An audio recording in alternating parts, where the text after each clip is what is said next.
Japan থেকে এলো অ্যাস্ট্রাজেনেকার 2.5 লাখ টিকা। মোট 21 কোটি ডোজের জন্য চুক্তিবদ্ধ সরকার। করোনায় 137 প্রাণহানি, ঢাকায় বাড়ছে আইসিইউ সংকটে মৃত্যু। কঠোর বিধিনিষেধেও ফেরিতে ঢল, সড়কে গাড়ি ও মানুষের চাপ। নানা অজুহাতে বের হচ্ছে অনেকে। মোড়ে মোড়ে চেকপোস্টে কঠোর নজরদারি। চলতি মৌসুমে একদিনে সর্বোচ্চ 104 ডেঙ্গু রোগী হাসপাতালে, সবাই রাজধানী। এখনই সামাল না দিলে আগস্ট সেপ্টেম্বরে মারাত্মক পরিস্থিতির আশঙ্কা। বৃষ্টি আর জোয়ারের পানিতে আবারও ডুবল চট্টগ্রাম। মা ও শিশু হাসপাতালে পানি ঢুকে পড়ায় দুর্ভোগ। সিডিএ সহ বিভিন্ন এলাকায় জলাবদ্ধতা।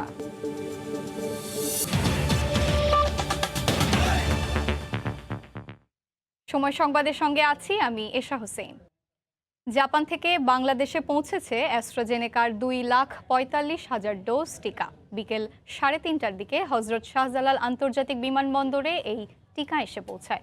জাপানি রাষ্ট্রদূত বাংলাদেশের পররাষ্ট্রমন্ত্রী ডক্টর এ.কে. আব্দুল মোমেনের হাতে তুলে দেন ভ্যাকসিন। এদিকে করোনা সংক্রান্ত এক ভার্চুয়াল বৈঠকে স্বাস্থ্যমন্ত্রী জাহিদ মালিক জানান, মোট 21 কোটি ডোজ কোভিড টিকার জন্য বিভিন্ন দেশ ও প্রতিষ্ঠানের সঙ্গে চুক্তি করেছে সরকার। দেশের 80% মানুষই আসবে টিকার আওতায়। অবশেষে দেশে এসেছে অক্সফোর্ড অ্যাস্ট্রাজেনেকার টিকা। শনিবার 3:15 হজরত শাহজালাল আন্তর্জাতিক বিমানবন্দরে অবতরণ করে ক্যাফে এয়ারলাইন্সের একটি বিশেষ বিমান। করোনার টিকা আন্তর্জাতিক প্ল্যাটফর্ম কোভ্যাক্সের আওতায় জাপান থেকে আসে প্রায় 2.5 লাখ ডোজ টিকা। বিমানবন্দরে টিকা গ্রহণ করেন পররাষ্ট্রমন্ত্রী।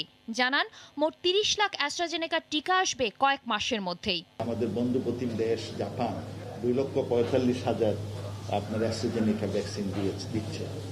আর আগামী শুক্রবার তারা এর থেকে ডাবল থেকে বেশি দেবে এবং সর্বমোট তারা 30 লক্ষ ধরুন 50,000-এর মতো আমরা জাপান থেকে অ্যাস্ট্রাজেনেকা ভ্যাকসিন পাচ্ছি।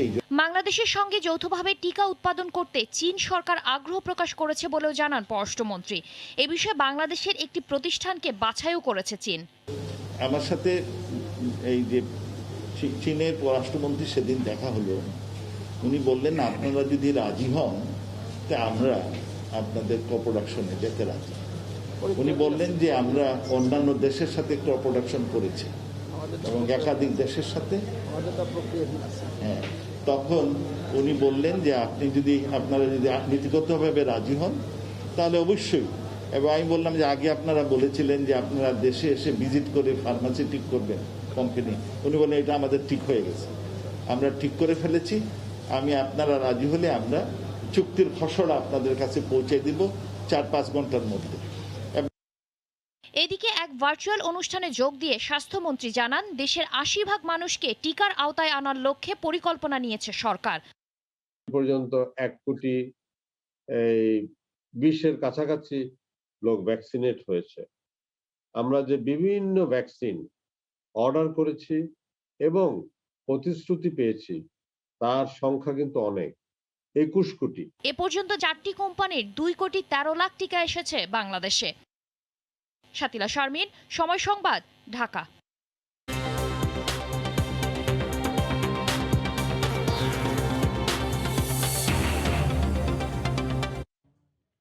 করোনার তৃতীয় ঢেউয়ে টালমাটাল পুরো দেশ। শনাক্তের পাশাপাশি পাল্লা দিয়ে বাড়ছে মৃত্যুর মিছিল। 24 ঘন্টায় রাজধানীর বাইরে বিভিন্ন জেলায় করোনায় আক্রান্ত ও উপসর্গ নিয়ে মারা গেছেন 137 জন। বগুড়ায় সর্বোচ্চ 24 জন মারা গেছেন। ব্যুরো ও জেলা প্রতিনিধিদের পাঠানো তথ্য ছবি নিয়ে রিপোর্ট। করোনা মহামারীতে ভয়াবহ ভারতীয় ডেল্টা ভ্যারিয়েন্ট ছড়িয়ে পড়েছে সারা দেশে। স্বাস্থ্যবিধি উপেক্ষিত হাসপাতালগুলোতেও অসচেতনতা আর অস্বাভাবিক রোগীর চাপে শয্যা, অক্সিজেন ও আইসিইউ সংকট চরমে। নানা উপসর্গ নিয়ে অক্সিজেনের আশায় দূর দূরান্ত থেকে হাসপাতালে ছুটে আসছেন রোগীরা। উত্তরের জেলা বগুড়ায় আশঙ্কাজনক হারে বেড়ে চলেছে আক্রান্ত ও মৃতের সংখ্যা। গত একদিনে সর্বোচ্চ 24 জনের মৃত্যু হয়েছে। 24 ঘন্টায় 345 জনের নমুনা পরীক্ষায় শনাক্ত হয়েছেন 144 জন। দক্ষিণ পশ্চিমের জেলা কুষ্টিয়াতে 24 ঘন্টায় জেনারেল হাসপাতালে করোনা আক্রান্ত ও উপসর্গ নিয়ে 14 জনের মৃত্যু হয়েছে। ময়মনসিংহ মেডিকেলে করোনা ও উপসর্গ নিয়ে 14 জনের মৃত্যু হয়েছে। এদের মধ্যে 2 জন করোনা শনাক্ত হয়ে বাকি 12 জন উপসর্গ নিয়ে মারা যান। মৃতদের মধ্যে ময়মনসিংহের 5 জন, নেত্রকোনা ও টাঙ্গাইলের 3 জন করে রয়েছেন। ওখানে আসার পরে আইসি সাপোর্ট পাচ্ছে না, সাপোর্ট না পাওয়ার কারণে রোগী প্রচুর রোগী আপনার বেড়েই মারা যাচ্ছে। রাজশাহী মেডিকেল কলেজ হাসপাতালে 11 জনের মৃত্যু হয়েছে। এর মধ্যে রাজশাহীরই রয়েছেন 6 জন। 24 ঘন্টায় 140 জনের নমুনা পরীক্ষা করে 91 জনেরই পজিটিভ পাওয়া গেছে। শনাক্তের হার সর্বোচ্চ 65.3%। রোগীরও চাপ বেশি, দেখি তারা যতটুকু সাধ্য মতন চেষ্টা করে দেখছে। বরিশাল শেরেবাংলা মেডিকেল কলেজ হাসপাতালের করোনা ওয়ার্ডে মারা গেছেন 11 জন। শনাক্তের হার 52%। অক্সিজেনের সংকট আছে, সিরিয়াল দিয়ে অক্সিজেন পাওয়া যাইতেছে না সময় মতো। কুমিল্লায় করোনা আক্রান্ত হয়ে মারা গেছেন 10 জন। 481টি নমুনা পরীক্ষা করে 209 জনের করোনা শনাক্ত হয়েছে। গত 24 ঘন্টায় খুলনা নগরীর 5টি হাসপাতালে 8 জনের মৃত্যু হয়েছে। আর ফরিদপুরে 8, দিনাজপুরে 5, নারায়ণগঞ্জ ও সাতক্ষীরায় 4 জন করে ও টাঙ্গাইলে 3 জন মারা গেছেন। মনিরুজ্জামান প্রান্ত, সময় সংবাদ। এদিকে রাজধানীর কোভিড হাসপাতালে আইসিইউ শয্যার জন্য হাহাকার। শয্যার সংকটে চোখের সামনেই রোগীর মৃত্যু দেখতে হচ্ছে স্বজনদের। এর মধ্যে ঢাকার বাইরে থেকে আসা রোগীর চাপে হিমশিম খাচ্ছে কর্তৃপক্ষ। 40 বছর বয়সী গোপালকে হার মানতে হয়েছে করোনার কাছে। সেই শোকে পাগল প্রায় মা। শোকার্ত পরিবার বলছে, সময় মতো আইসিইউ শয্যা মিললে বাঁচানো যেত স্বজনকে। কালকে রক্ত টেস্ট দিছি অন্তরে, আমরা আজকে রোগী মারা গেছে আমরা এখনো পাইনি। রাজধানীর যে কটি হাসপাতালে করোনা সেবা মেলে সবগুলোতেই কেবল হাহাকার আর দীর্ঘশ্বাস। রোগী নিয়ে এদিক ওদিক ছোটাছুটি। কোভিডের টেস্ট করা যেটা এটা তো হলো ম্যান্ডেটরি, কিন্তু সেই মেশিনই নাকি এখানে নাই। যখন প্রয়োজন সাথে সাথে সেই জিনিসটা পাচ্ছি না। রাজধানীর সবচেয়ে বড় কোভিড হাসপাতালের পরিচালক বলছেন, 212টি আইসিইউতে গতকালই ভর্তি ছিলেন 198 জন। যদি কোনো সুনির্দিষ্ট কোনো কারো ঘাটতি থাকে বা কিছু জানায়, আমাদের অ্যাডমিনিস্ট্রেশন সবসময় আছে, 24 ঘন্টা আমরা এখানে কাজ করি, আমাদের জানালে আমরা ব্যবস্থা নিব। বিশেষজ্ঞরা বলছেন, হাসপাতালগুলোর সক্ষমতা যেমন কম, তেমনি সেবা নিয়ে স্বজনদের অভিযোগও ভিত্তিহীন নয়। অভিযোগগুলো সঠিক, কারণ হচ্ছে আমরা 1.5 বছর সময় পাওয়ার পরও অ্যাডেকুয়েট amount of central oxygen supply করে হাই ফ্লো অক্সিজেন দেওয়ার যে ব্যবস্থা করার কথা ছিল এগুলো করতে পারিনি। সক্ষমতা বাড়াতে হবে উপজেলা হাসপাতালগুলিতে বিশেষ করে, এবং পরবর্তীতে জেলা হাসপাতালগুলিতে, যাতে করোনা রোগীর চিকিৎসা নিশ্চিত করা যায়। মাস্ক পরা, সামাজিক দূরত্ব বজায় রাখা এবং স্বাস্থ্যবিধি মানা ছাড়া এই মুহূর্তে কোনো বিকল্প নেই বলে মনে করেন তারা। হাতিকুর রহমান তমাল, সময় সংবাদ, ঢাকা। সময় সংবাদে আরও থাকছে, ইলিশের সয়লাভ, মুন্সিগঞ্জের মাছের আড়ত, দামও বেশ সস্তা। সাগরে মাছ ধরায় 2 মাসের নিষেধাজ্ঞা শেষ হলেও প্রাকৃতিক দুর্যোগে যেতে পারেননি জেলেরা।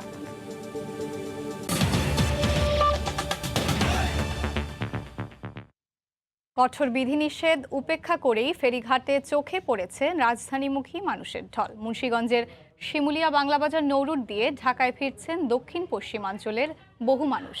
করোনার সংক্রমণকে বুড়ো আঙুল দেখিয়ে গাদাগাদি করেই কর্মস্থলে ফিরছেন তারা। আবু সাইদের ক্যামেরায় নাসিরুদ্দিন উজ্জ্বলের রিপোর্ট। শনিবার সকাল 10টার দিকে শিমুলিয়া ঘাটে ফেরি ভিড়তেই নামার জন্য এইভাবেই হুমড়ি খেয়ে পড়েন ঢাকামুখী অসংখ্য যাত্রী। কারো মধ্যে ছিল না স্বাস্থ্যবিধি মানার বালাই। কঠোর বিধিনিষেধ উপেক্ষা করে নানা অজুহাতে ঢাকায় ফেরেন তারা। পদ্মা পাড়ি দিয়ে শিমুলিয়া ঘাটে এলেও যানবাহন সংকটে বিপাকে পড়েন অনেকে। রাজধানীতে ফিরতে পায়ে হেঁটে রওনা দেন তারা। ম্যানেজমেন্টের ডিসিশন যাওয়াই লাগবে, সো এখানে তো কিছু করার নাই। জরুরি কাজ, আমি আসলে একটা জব করি, এখন আমার ইমার্জেন্সি যাইতে হবে। কর্তৃপক্ষ বলছে, পূর্ব ঘোষিত কঠোর বিধিনিষেধ বাস্তবায়নে মাঠে কাজ করছে সেনাবাহিনী, পুলিশ ও বিজিবি সহ ভ্রাম্যমাণ আদালত। যৌক্তিক কারণ দেখাতে না পারলেই করা হচ্ছে জরিমানা। অতি জরুরি প্রয়োজন ছাড়া কাউকে আমরা ঘাট ত্যাগ করে ওপারে যেতে দিচ্ছি না, অর্থাৎ ঢাকা ত্যাগ করতে দিচ্ছি না। ছাত্রের মা মারা গেছে, সেই সুযোগে সেই অজুহাতে 9 জন হুজুর যাচ্ছে না একটা হাইস গাড়িতে করে, আমরা তাদেরকে জরিমানা আওতা নিয়ে আসছি এবং সেটা ঢাকা ব্যাক করাচ্ছি। শিমুলিয়া বাংলাবাজার রুটের 450 স্পিডবোট, 87টি লঞ্চ ও 2 শতাধিক ট্রলার চলাচল বন্ধ রয়েছে। 19টির মধ্যে চালু রাখা হয়েছে মাত্র 7টি ফেরি। প্রিয়জনদের সাথে ঈদ শেষে কঠোর বিধিনিষেধ উপেক্ষা করেই পায়ে হেঁটে রাজধানী ফিরছেন অসংখ্য মানুষ।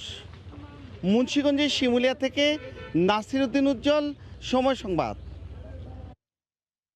কঠোর বিধিনিষেধের দ্বিতীয় দিনে মহাসড়কের খবর জানাতে এই মুহূর্তে রাজধানীর গাবতলী এলাকায় আছেন রিপোর্টার নাজমুস সালেহি। আমরা সরাসরি চলে যাচ্ছি তার কাছে। নাজমুস,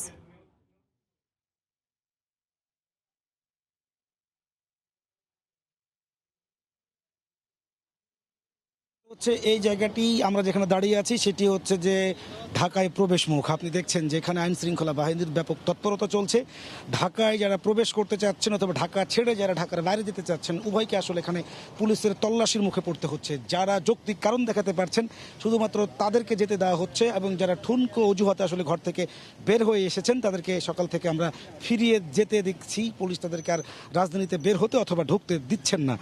যারা এই মানুষগুলো যারা আসছেন এখানে তারা যারা যৌক্তিক কারণ দেখাতে পারছেন না তাদের বিরুদ্ধে আসলে মামলা দেওয়া হচ্ছে। আপনি দেখছেন যে পুলিশের এখানে চেকপোস্ট চলছে সকাল থেকে। যদি বলি এখানে অসংখ্য গাড়ি প্রচুর পরিমাণে মানুষ, বিশেষ করে ব্যক্তিগত গাড়ি নিয়ে তারা বের হয়েছেন এবং তারা বিভিন্ন ধরনের অজুহাত দিচ্ছেন। ধরুন যে কেউ এরকম যে ওই ঢাকায় তার বন্ধু আছেন, তার সঙ্গে তিনি দেখা করতে যাচ্ছেন, ঈদের দাওয়াতে যাচ্ছেন, এই ধরনের ঠুনকো অভিযোগ যেমন আছে তাছাড়া পাশাপাশি তারা অনেক জরুরি প্রয়োজনীয় কিন্তু আছে। মানুষ ঘর থেকে বের হচ্ছে, অনেকে ডাক্তার দেখাতে ডাক্তারের সাথে যাদের অ্যাপয়েন্টমেন্ট নেওয়া ছিল ডাক্তার দেখাতে যাচ্ছেন, এমন অজুহাতে কিন্তু মানুষ বের হয়ে আসছে। বিশেষ করে আজকেও ঢাকায় ফেরা মানুষের সংখ্যা কিন্তু প্রচুর।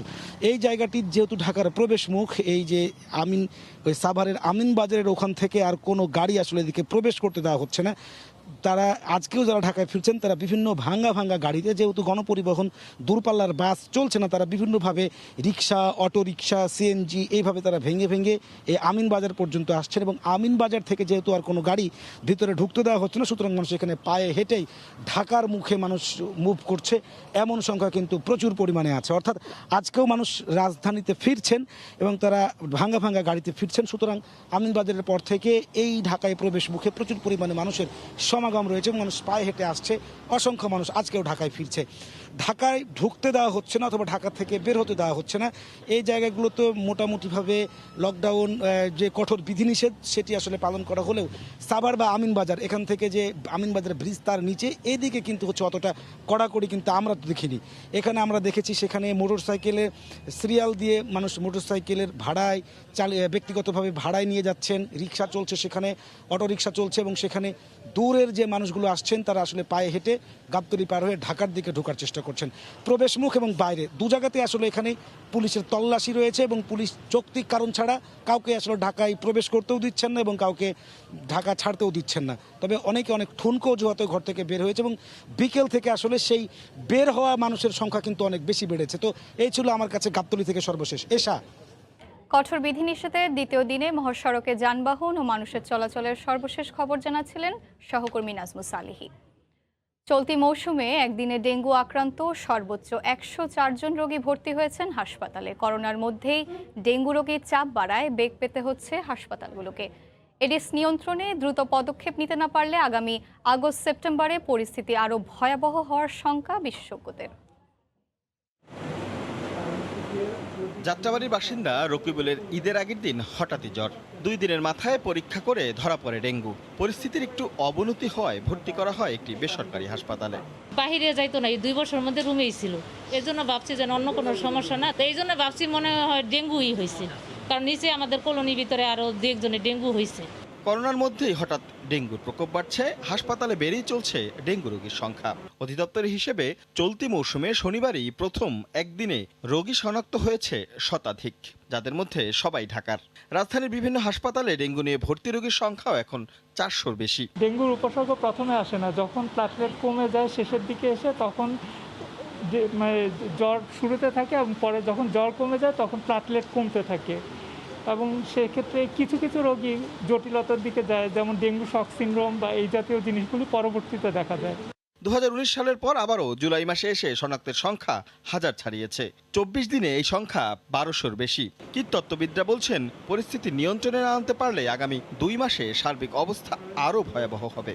ওপেন স্পেস, কনস্ট্রাকশন সাইট, বন্ধ থাকা অফিস আদালত, বিভিন্ন ভবনে এডিস মশা নিয়ন্ত্রণের জরুরি পদক্ষেপ না নিলে এডিস মশা আরও বেড়ে যাবে এবং আগস্ট-সেপ্টেম্বরে ডেঙ্গু রোগী আরও অনেক বেশি হবে। চলতি বছর সরকারি হিসাবে ডেঙ্গু নিয়ে হাসপাতালে ভর্তি হয়েছে 1574 জন। রাশেদ লিমন, সময় সংবাদ, ঢাকা। বৃষ্টি ও জোয়ারের পানিতে আবারও ডুবল চট্টগ্রাম। মা ও শিশু হাসপাতালে পানি ঢুকে পড়ায় দুর্ভোগে পড়েছেন রোগীরা। সবশেষ খবর জানাতে হাসপাতালের সামনে আছেন সহকর্মী ফেরদৌস লিপি। আমরা সরাসরি চলে যাচ্ছি তার কাছে।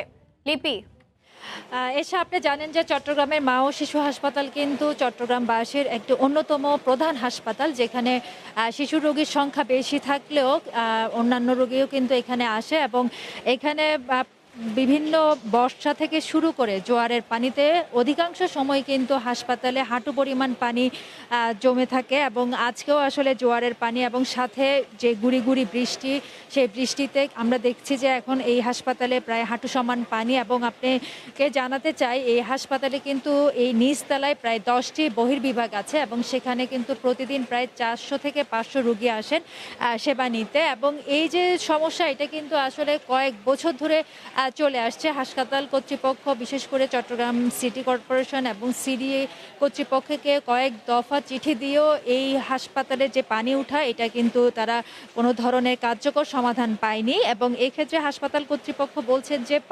জোয়ারের পানি থেকে বাঁচার জন্য তারা এই নিচে যেই বিভাগটি রয়েছে সেই বিভাগের বেশ কয়েকটি তারা উপরে স্থানান্তর করেছে, কিন্তু তার থেকেও আসলে পরিত্রাণ পাওয়া যাচ্ছে না। এবং এখানে আসা রোগীরা এবং তাদের স্বজনরা আমাদের কাছে আসলে তাদের যে অসহায়ত্ব সেটা প্রকাশ করেছে। এবং আমি দেখেছি যে অ্যাম্বুলেন্স থেকে কিন্তু রোগী নামাতে পারছে না, এমন ভয়াবহ পরিস্থিতি। এবং বিশেষ করে শিশুর রোগী যারা আসছে তাদের কিন্তু দুর্ভোগ আসলে সীমাহীন। এবং এখানে বিশেষ করে যাদের চিকিৎসা নেওয়ার ক্ষেত্রে কঠিন যেসব রোগী আসছে তাদের দুর্ভোগের আসলে বর্ণনা দেওয়া আসলে বৃথা আমি মনে করি। এবং এখানকার কর্তৃপক্ষ বলছে যে এই নিচতলাটা কিন্তু তারা জোয়ারের পানি থেকে বাঁচতে প্রায় 2.5 থেকে 3 ফুট উঁচু করেছে, তারপরেও কিন্তু আসলে পানি চলে যাচ্ছে। এবং শুধুমাত্র যে হাসপাতালের ভেতরে সেটা নয়, আমরা দেখেছি যে হাসপাতালের যে প্রবেশ মুখ, এই প্রবেশ মুখে আসলে প্রায় কোমর সমান পানি, যার কারণে অ্যাম্বুলেন্স কিন্তু আসতে পারছে না এবং অ্যাম্বুলেন্স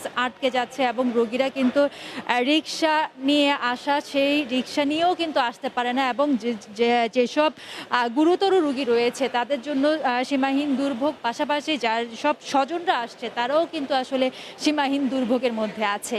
তো এই ছিল আমার কাছে এখনো পর্যন্ত এখান থেকে সর্বশেষ। বৃষ্টি ও জোয়ারের পানিতে আবারও ডুবল চট্টগ্রাম নগরীর বিভিন্ন এলাকা এবং মা ও শিশু হাসপাতাল। সে বিষয়ে বিস্তারিত খবর জানাচ্ছিলেন সহকর্মী ফেরদৌস লিপি।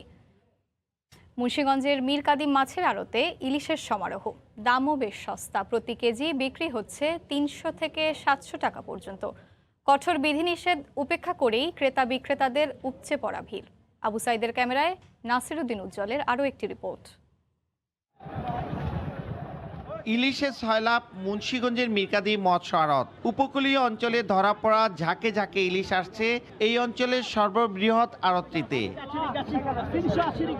শনিবার ভোর থেকেই ডাক উঠিয়ে বিক্রি হয় ইলিশ। 200 থেকে 250 গ্রামের ইলিশ কেজি প্রতি বিক্রি হচ্ছে 300 থেকে 400 টাকা, আর 500 গ্রামের ইলিশের দাম কেজিতে হাঁকা হচ্ছে 600 থেকে 700 টাকা। তবে বড় ইলিশের দেখা নেই।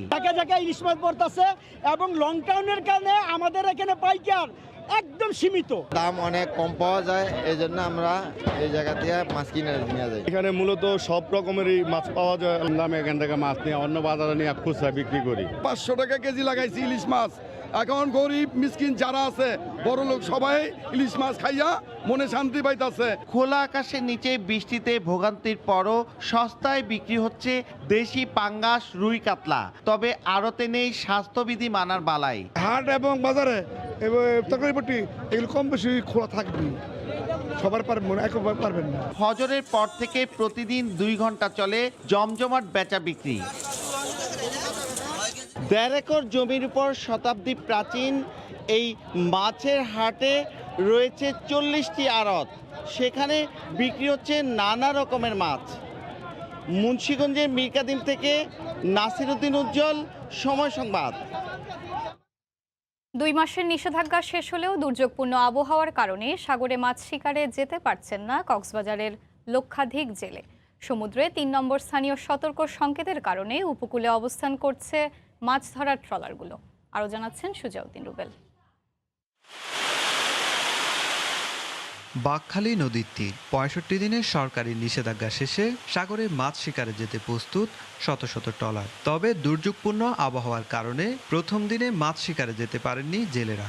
আবহাওয়া অফিসের নির্দেশনা মেনে সবগুলো ট্রলার অবস্থান করছে উপকূলে। দুটা ট্রলার মারি গেছে, মানুষের ক্ষয়ক্ষতি হয়েছে, আপনাকে এই জন্য আমরা আপনাকে যেতে পারিনি। এখন আকাশের অবস্থা খারাপ। সাগরে গেছিলাম, সাগর বেশি উজ্জ্বলেছে, আমরা জাল মারি নিয়ে চলে আসে। প্রস্তুতি নিতেছি, আবার যদি সাগরের আবহাওয়া যদি ভালো হয় তারপর আমরা আবার বাইরেও।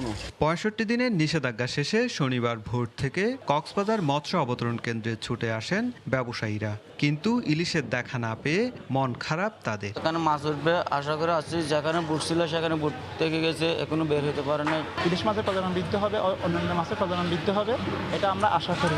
আবহাওয়া পরিস্থিতি স্বাভাবিক হলে জেলেরা সাগরে যাবেন, তখন জালে মাছ পড়লে জমে উঠবে অবতরণ কেন্দ্র, এমনটাই জানালেন মৎস্য অবতরণ কেন্দ্রের মার্কেটিং অফিসার। দুর্যোগটা কাটে গেলে আবার তারা আনন্দ মুখরভাবে সাগরে যাবে, মাছ ধরে আনি আমাদের পল্টনে, তখন তারা মাছ উঠাবে। কক্সবাজারের ছোট বড় ৮,০০০-এর বেশি মাছ ধরার ট্রলার ও নৌকা রয়েছে। এসব ট্রলার ও নৌকায় মাছ শিকার করে জীবিকা নির্বাহ করেন লক্ষাধিক জেলে। সুজাউদ্দিন রুবেল, সময় সংবাদ, কক্সবাজার। শেষ বিদায়ে সর্বসাধারণের শ্রদ্ধা আর ভালোবাসায় সিক্ত হলেন গণসঙ্গীত শিল্পী ফকির আলমগীর। খিলগাঁওয়ের পল্লিমা সংসদে প্রথম জানাজা শেষে কেন্দ্রীয় শহীদ মিনারে শ্রদ্ধা নিবেদনের জন্য রাখা হয় তার মরদেহ। বাদ জোহর দ্বিতীয় জানাজা শেষে তালতলা কবরস্থানে সমাহিত হলেন গুণী এই সঙ্গীত শিল্পী। জীবনব্যাপী তার সংগ্রাম ছিল মানুষের জন্য, মুক্তির জন্য, সমতার জন্য। গান ছিল তার মাধ্যম, তা দিয়েই পৌঁছাতে চেয়েছেন কাঙ্ক্ষিত লক্ষ্যে। তাই তো তিনি গণসঙ্গীত শিল্পী। প্রবল তারুণ্যে ছিলেন স্বাধীন বাংলা বেতার কেন্দ্রের শব্দ সৈনিক। তার বিদায়বেলা তাই বিয়োগলের সুর বেজে ওঠে, রাষ্ট্র জানায় সম্মান।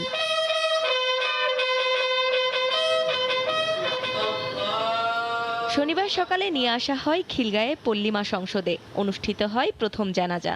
সেখানে শ্রদ্ধা নিবেদন করেন তার ভক্ত অনুরাগীরা।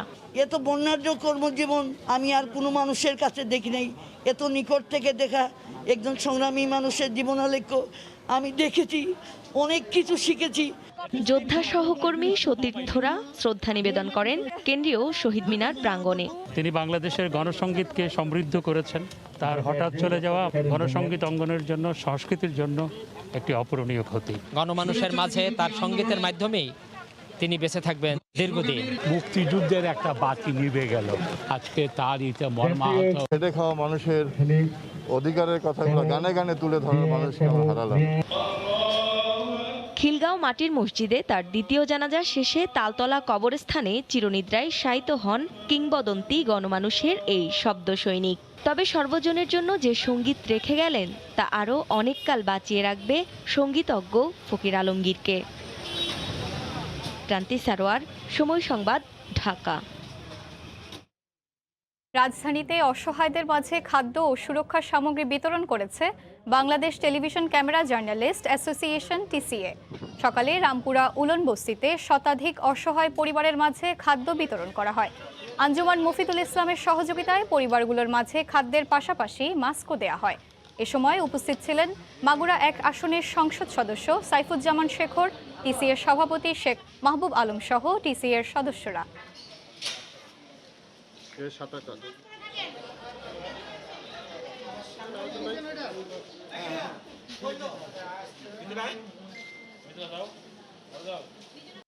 রিকার্ভের মিশ্র দ্বৈত ইভেন্টে স্বপ্ন পূরণ হলো না রোমান সানা ও দিয়া সিদ্দিকের। কোয়ার্টার ফাইনালে ওঠার ম্যাচে দক্ষিণ কোরিয়ার কাছে ৬-০ সেটে হেরে অলিম্পিক আর্চারির রিকার্ভ মিশ্র দ্বৈত থেকে বিদায় নিয়েছেন দুজন। ইউমেনোশিমা ফিল্ডে প্রথম সেটের ৪ তীরে রোমান দিয়াকে এনে দেয় ৩০ পয়েন্ট। সে তুলনায় ৪ তীরে দক্ষিণ কোরিয়ার ২ আর্চার অ্যানসান ও কিম জে দিওক তোলেন ৩৮ পয়েন্ট। এতে করে শুরুর ২ পয়েন্ট পেয়ে যায় দক্ষিণ কোরিয়া।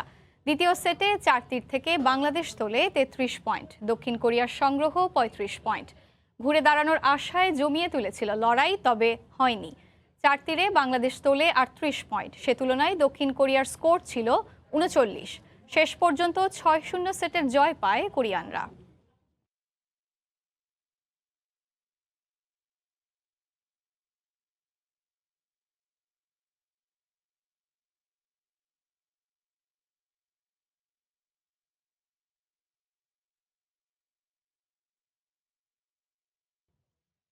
এ পর্যায়ে শীর্ষ সংবাদ জানিয়ে দিচ্ছি আরেকবার।